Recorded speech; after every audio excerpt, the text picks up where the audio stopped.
Les affaires publiques n'ont plus de secret pour lui. Les vrais enjeux. Les vraies questions.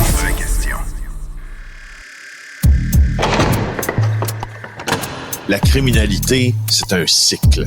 Et tu vois, le nouveau procès va se dérouler sans qu'aucun témoin ne se présente à la barre. L'histoire des criminels racontée par l'unique journaliste d'enquête, Félix Séguin. Bonjour Félix. Bonjour Mario. Dave Picturmel est toujours porté disparu en cavale, mais les activités autour de la guerre des stupéfiants qui a déclenché continuent dans l'Est du Québec, là. C'est pour cette raison que j'aimerais faire le point avec toi ce matin sur ce qui se passe dans la guerre des stupéfiants, des indépendants, comme diront certains. Ça brasse un peu plus que l'on croit, puis si on met pas tous les événements l'un à la suite de l'autre, on voit pas le portrait global, mais là, ça commence à faire beaucoup. Alors, parlons de ce qui s'est passé ce week-end. D'abord, il y a eu 2 invasions de domicile à Lévis. La première est survenue quand un trio d'individus est entré dans une résidence et ils s'y sont attaqués.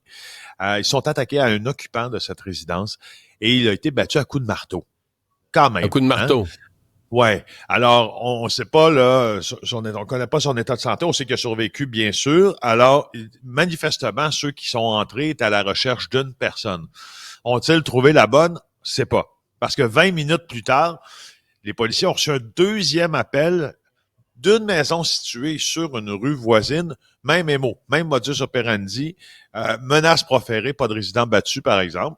Là, on a intercepté des suspects pas loin, 4 personnes, dont 2 majeurs, une vingtaine d'années, 2 mineurs, et là, ils ont comparu. Ça veut dire que les gens, ben là, on sait pas, mais des gens qui ont battu à coups de marteau, c'est des jeunes de 20 ans puis des mineurs mélangés, là. Ben, c'est ça, là. Fait que le jeune de 16-17 ans puis il bat quelqu'un à coups de marteau. Exact. Ça nous ramène à ce qu'on s'était dit à cette même antenne et à ce même micro il n'y a pas plus que 2 semaines en disant que les adultes qui traînent des mineurs dans des gestes, dans des aventures criminelles comme ceux-ci devraient peut-être être recadrés par la justice plus sévèrement et on devrait peut-être faire une loi qui s'adresse qu'à eux pour éviter que les jeunes, et c'est de plus en plus vrai avec la guerre des indépendants, sombrent dans cette criminalité. Alors, voilà, le service de police de la ville de Lévis, aux surprises, ne confirme pas que ces événements sont en lien avec la guerre des stupéfiants, mais aux surprises, moi je te le confirme que c'est en lien avec la guerre des stupéfiants et pas à peu près. Donc, commandé probablement par le BFM à Saguenay en fin de semaine aussi. C'est pas tout, Mario, là. Je te fais Saguenay brièvement, là, mais il y a une enquête à La Terrière, parce que depuis samedi matin, il y a des coups de feu qui ont été tirés dans le stationnement d'un commerce qui s'appelle l'Intermarché. Ouais, c'est ça, près de Jonquière. De même qu'à l'intérieur. Alors, là aussi, à Saguenay, on refuse de dire si c'est un résultat de la guerre des stupéfiants. Moi, je te le confirme, c'est lié à la guerre des stupéfiants. Je veux dire plus que ça.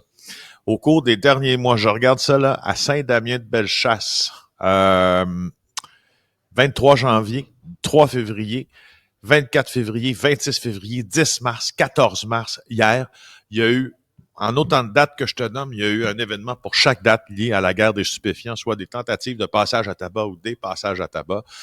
Moi, c'est drôle, hein?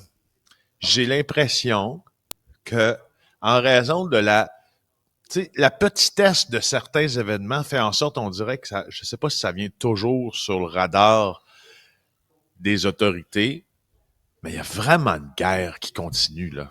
Mais quand on dit une guerre, là, juste pour nous éclairer un peu, Félix, parce que là, c'est comme si ça continue, que c'est les gens, mettons, du BFM, là, qui menacent, mettent de la pression, puis battent, dans certains cas, des gens qui sont quoi? Qui sont les petits revendeurs de villages ou de quartiers des Hells. Tu sais, le Hells avait son réseau avec les gros joueurs, mais tu sais, dans chaque village, dans Bellechasse ou dans le bas du fleuve ou au Saguenay-Lac-Saint-Jean, tu sais, il y a des petits réseaux de revendeurs.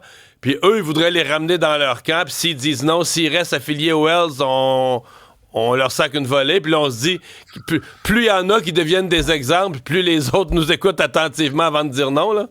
Tu as absolument raison. Puis je rajoute à ça, quand le BFM a demandé, exemple, à un associé des Hells Angels de vendre pour lui, qui a refusé, puis qui l'a passé à tabac, Ben, les associés des Hells Angels vont aussi répliquer en allant viser des baisers. OK, ça va des deux. Faisons-nous l'image là d'une guerre traditionnelle, une guerre de tranchées, une guerre de mortier. Là, je te frappe, tu me frappes, je te frappe, tu me frappes. Puis c'est comme ça. Alors, c'est beaucoup de gestes violents. C'est beaucoup de gestes violents pour des localités qui en voyaient que très peu avant, je note. Mais c'est con à dire, c'est parce que je pense qu'il y a bien des petites localités, là, je sais pas, moi, dans un village de 2000 habitants, il y en a 20, 25 qui prennent de la drogue, ils ont leur petit vendeur, il fait ses affaires, tu comprends? La police court pas vraiment après ça. Non, je caricature à Tout le monde le connaît un peu, tout le monde sait c'est qui. Il y a celui qui vend de la drogue, tout le monde sait, hein, lui, il fait son petit revenu, il vit un petit peu au-dessus de ses moyens. Pour quelqu'un de bien informé, tu dis, son char est un petit peu plus beau pour son métier officiel, mais bon, tu sais, ça quand il a déclaré 15 000 à l'impôt l'an passé, tout le monde puis il roule une Audi, là, c'est ça, mais il bon. roule en Audi, c'est la vie. Bon, une autre invasion de domicile, celle-là qui n'est pas reliée à ça du tout, là. Non, c'est ça. Ça, c'est confirmé. À Laval, là, il y a un homme de près de 70 ans, 69 pour être précis, dans la nuit d'hier à aujourd'hui.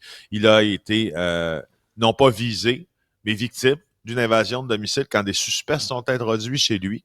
Ça s'est passé sur la rue Michel-Gamelin. Je t'en parle 3 secondes justement pour te dire qu'il ne faut pas tout lier. Là, ça, c'est pas lié à la guerre des suspects. Et très rapidement, un adolescent disparu. Oui, écoute, il faut absolument en parler. C'est un adolescent de 13 ans, là, c'est pour ça que je pensais que c'était utile d'en parler. Alors, ouvrez l'œil, parce qu'il faut absolument le retrouver. Il est disparu depuis maintenant plus de 24 heures, cet adolescent-là.